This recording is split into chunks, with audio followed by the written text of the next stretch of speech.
Salut à tous, j'espère que vous allez bien et bienvenue sur ma chaîne.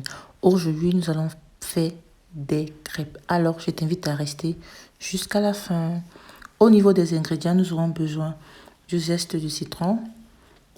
Nous aurons besoin de 3 œufs. J'ai laissé à température ambiante, un peu de noix de muscade. Nous aurons besoin de 250 g de farine, du lait, 850 ml. C'est ce que j'ai utilisé. J'ai essayé de suivre la recette, mais j'ai dû rajouter encore un peu d'arôme de vanille, 50 g de beurre fondu et 90 g de sucre.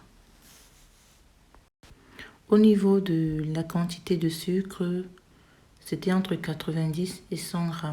Donc, vous pouvez rajouter si vous aimez du sucré.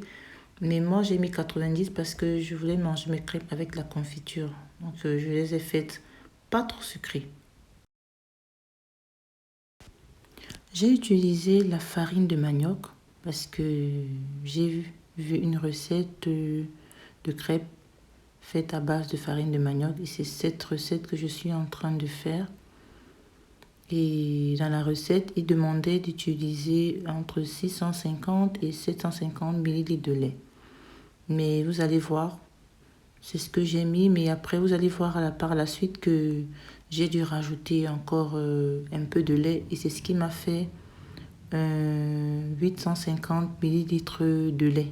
Comme je l'ai dit lors de la présentation des ingrédients. Je vais rajouter 100 ml de lait 2 fois. Et je vais essayer de voir la texture de ma farine parce que je me suis rendu compte qu'elle était toujours lourde. Donc j'ai dû rajouter encore. N'oubliez pas de rajouter du lait si possible afin d'avoir une pâte pas très lourde. Et ne mettez pas aussi trop de lait afin que votre pâte ne soit pas trop légère. J'ai utilisé la farine de manioc, mais pour cette recette, vous pouvez utiliser la farine de blé. C'est au choix. Si vous n'avez pas d'arôme vanille, vous pouvez toujours mettre un sachet de sucre vanillé. Pour ceux qui connaissent le coquille, c'est la texture comme le coquille. Quand vous avez fini d'écraser le coquille, pour les Africains qui font du coquille, vous voyez la texture. Je suis en train de voir si c'est comme je veux. Je me rends compte que c'est encore un peu lourd et je vais rajouter du lait. Et quand j'aurai la texture souhaitée, je vais passer à la suite.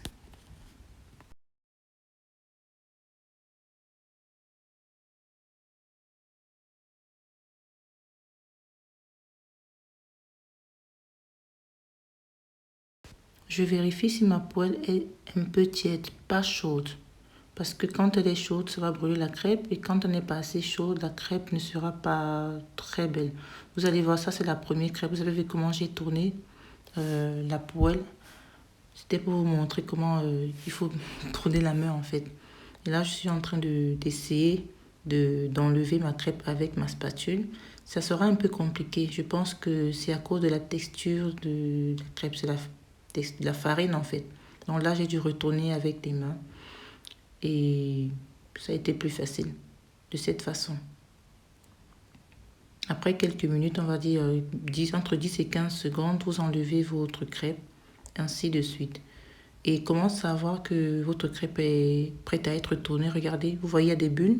La pâte était blanche et elle commence à s'éclairer, à changer de couleur autant pour moi. Et elle devient jaune. Dès qu'elle devient jaune, directement, vous la tournez et vous allez voir comment est-ce que ma crêpe, les autres crêpes vont sortir. Vous avez vu comment elles sont magnifiques. Merci d'avoir regardé ma vidéo et on se dit à une prochaine fois.